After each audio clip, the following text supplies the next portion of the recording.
So we're currently here on the ferry going from Juneau back to Skagway. I was reading the comments and somebody said the intro was too long. So I decided to take your suggestion and cut it. Hello everyone, Adam F6B Adventures here. I ride a 2022 Honda Goldwing and I record all of my trips and throw them up on YouTube. If you're into motorcycles, hockey, or any sort of adventure, you're at the right place.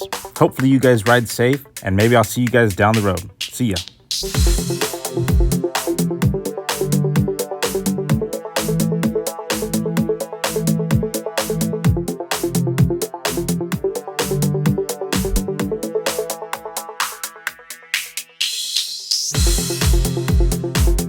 Alright, well let me stop dancing and get on this bike. You guys wanted a video, let's start it. Enjoy the video, guys. Well, good morning everybody. It's currently Monday, July 8th. We're still here in the Redwood National Park. We're not actually in the park, we're close. We're in Klamath, I think. Yeah, something like that. It's 7:32, I think. 7:33 now.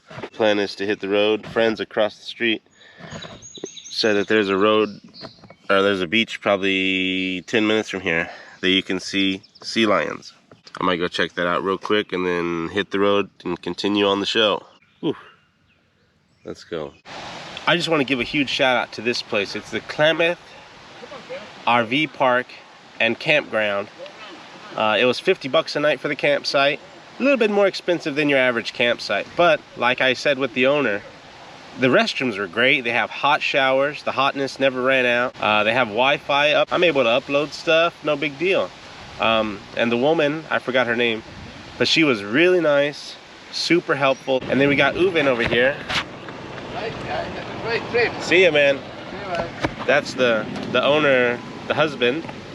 And he was great. He's amazing. Speaking of amazing, it's amazing that thing got down the hill. Anyways, I decided to go to that beach where Uven and Sabina suggested. It had sea lions and lots of wood.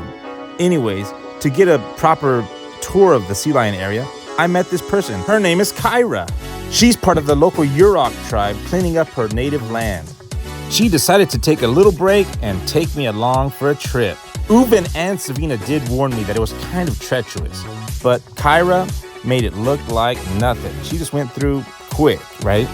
Easy peasy lemon squeezy, even under this tree that I almost hit my head on. Boop. Once we finally made it to the beach, I had to put my shoes in off-road mode. This was not sand, it was like little gravel. Really annoying with a lot of sticks everywhere. I guess this is called driftwood. And you can see up there where some of the wood was actually burnt somehow. How did that happen? I don't know. Anyways, we got to the good part. Look at those puppies across the road right there. Those are some cool looking seals. To get closer, we had to walk through more driftwood, some of it easier than others. Uve and Sabina, if you're watching this, look at those things, they're huge. And Sabina was really surprised by the wind, by the amount of wood. Kyra thought it would be a good idea to actually go down to the bottom of the beach, but quickly said, that's probably not a good idea. I highly suggested against it, especially because we would have to come back up. With such aquatic life nearby, I had to turn into Steve Irwin. I feel like I should be on Animal Planet right now. Let me go ahead and practice my Animal Planet. Hit the intro. Boom, there's the Animal Planet intro. Today, we're here in California, near the Redwood National Park. And by crikey, mate, we got ourselves some animals here. Some wild sea lions, some seals, whatever. I don't quite know. I'm new to the Animal Planet show, so I don't know exactly what we're looking at here. But we got something here. It's gonna be great. By crikey, mate. Where'd that little bugger go? He was right there. I saw him. Dang it, I missed him. Oh man, by crikey, there are a whole bunch of them over there. Oh, there he is. Little bugger. Look at that little bugger right there. Little bugger. By crikey, it's a seal. He's an angry one. Little fatty. Man, let's go poke him with a stick. I'm just kidding. Look, there's another one right there. I don't know if you can see him. Let me switch the camera real quick. They can hold their breath for a long time. They're over there. Come back. Baby, come back. Look, there he is right there, sticking his little head open. sticking his little head up out of the water. You can see him right there somewhere. After seeing them from afar, I found this one. He was taking a nap, all sunburnt and tired, just taking a nap for YouTube purposes. Anyways, look at his big teeth. Those things are huge, like just imagine being like a fish. One eternity later. So yeah, Jess, if you're watching, we're gonna get you another rock. Let's see what's a cool looking rock. Look at that. It's from the beach here in the redwood forest area. It's kind of like this rock right here. Or it is this rock. It's the same thing. It's just a little chunk of it, you know. Look at that. It has like marble.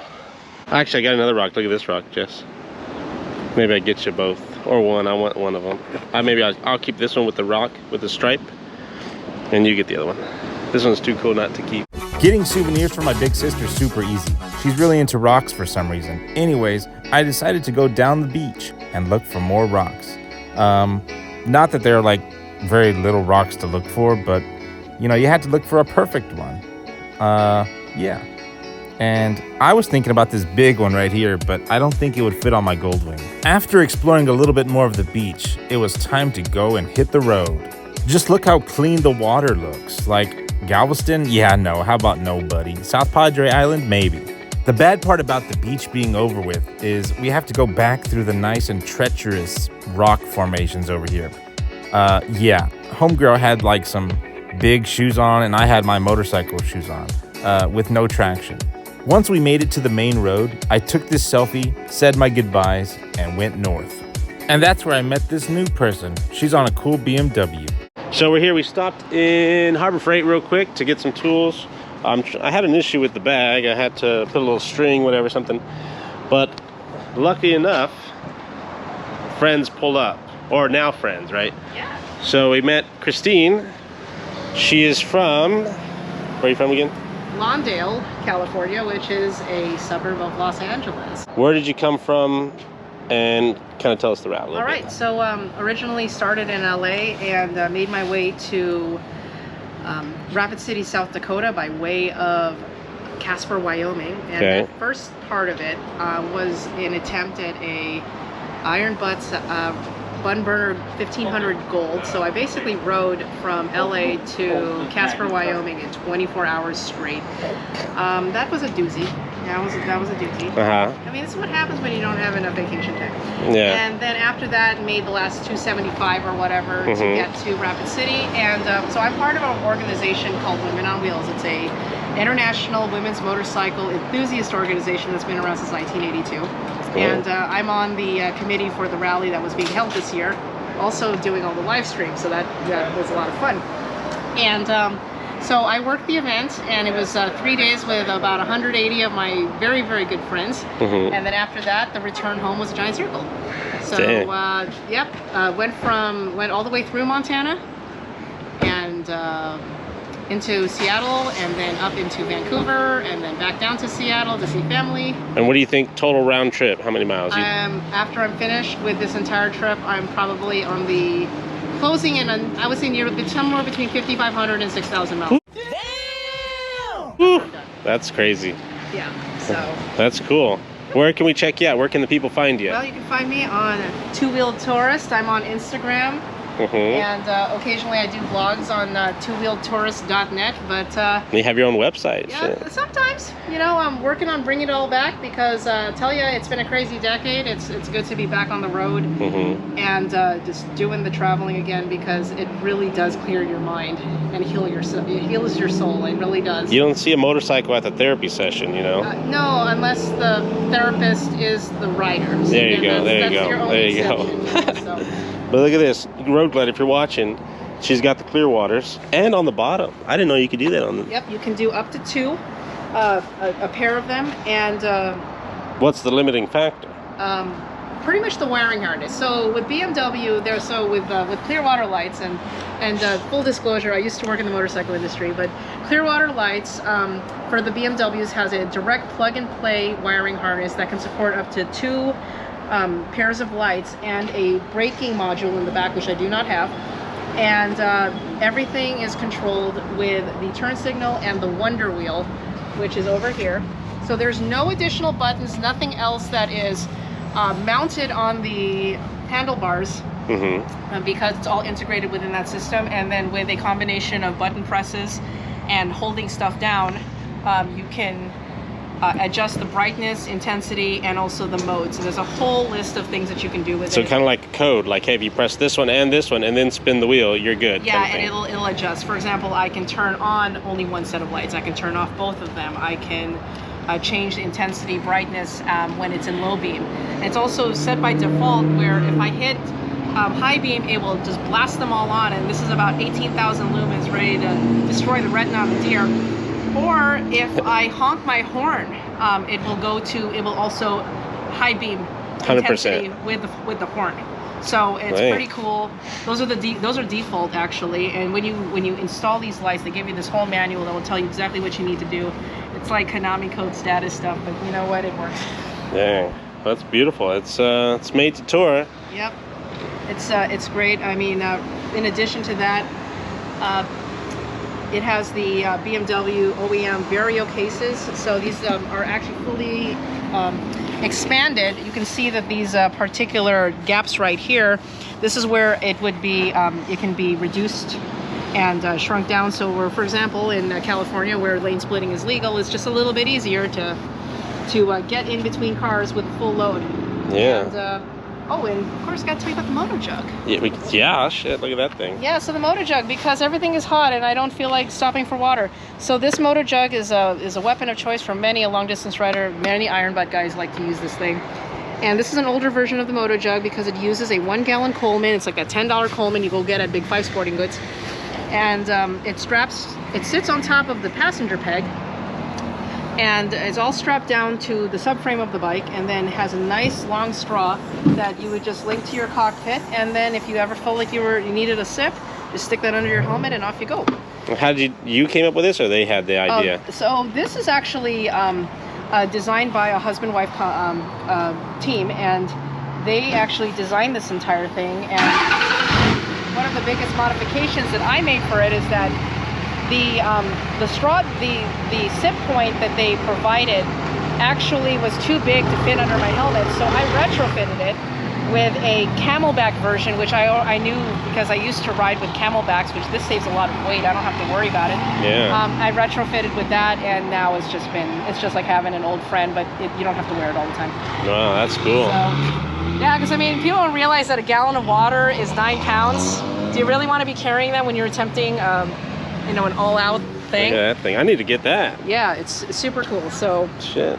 All I have is that, and I have gallons in this first big bag, and that's it. Yep. And the best thing too is if you ever end up staying in hotels, just fill the sucker up with ice and let it melt overnight, and then refill it with more ice, and you're good to go.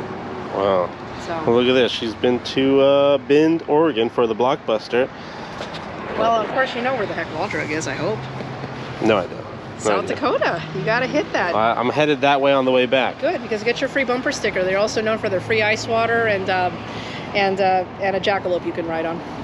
Really? How's that work? Oh, it's Wall Drug is the biggest tourist trap in all of South Dakota. You have to stop there. Well, let me real quick. So now you see why this trip was maybe 3 weeks, and now we're at 6 weeks, and we're still not there. Oops. It's running into people like this that give me ideas. Hey, let's go here, let's go there. And we've been talking probably an hour maybe, right? You think so? Yeah, something like that. Yeah, she came in, she was gonna go buy a tool, and I said, hey, I have the tool. We saved her a little bit, nothing crazy. Yeah. And now we're here and spending more time. I could be there by now, but what's the point in that, Exactly. It's like, So- I'll eventually end up in Sacramento. And Yeah. besides, I-5 at night is the same as I-5 in the day. It's just as annoying and twice as hot. And So- you can still lane split in the whole thing. Yep, because, I realized I'm back home in California. I can do that again. Gee, what a concept. Dang. I did miss that. What's the, maybe off camera, but what's the license plate mean? So Fox Express. Oh, Express, okay. Yeah, that is a very old plate that I've had since I started riding. It was based off of a nickname I had in middle school. Because we had like our secret squirrel code names, and I was Silver Fox. There So you go. as time went on, I'm like Fox Express because this thing's always going somewhere. That's cool. It's a And beautiful eventually bike. I will be replacing that with a new plaque because I did achieve bun burner silver, so that's going to get a brand new one. What's silver? So silver is completing the 24 hours in the 1,500 miles in 30 hours or less. And since I was over by 2 minutes, I didn't get gold. So I have to, but you know, I know what I did. I finished. You know what you did, Exactly, and that's what matters. This is just maybe for bragging rights. This one I did in 2011. Wow. You know, that's 2,000 miles in 48. I actually did it in 43. Mm-hmm. And it was from Columbus, Ohio to Elko, Nevada. Dang. Just east of Winnemucca. So a little insane there. Yeah, well, it's a beautiful bike, and whew, and again, where can the people check you out? It said Two-wheel tourist. okay. On Instagram. On Instagram, the two is completely spelled out. Let's see. Two-wheel tourist. Okay. Cool. Yeah. After talking with Christine from Two Wheel Tourist, I ended up crossing the border into Oregon, and you know I had to stop and take a picture. With the sun setting fast, it was time to look for a campsite. I ended up camping not too far off the Oregon coast, or like the Oregon border. It was getting dark, and as you guys know, this whole trip is about the view. If I wanted to ride at night, I would, but I want to see the view. So what's the point of riding at night if you can't see the view? You might as well just close your eyes and go to sleep. And that's what I did at the Humbug State Park. I got a nice little campsite. They said there were none available, but I kept driving in, and there was one, you know, a small one, but they saw that I had a bike and they let me in. Anyways, if you guys enjoyed the video, stay ready for the next one. See you guys. Sorry it ended like this.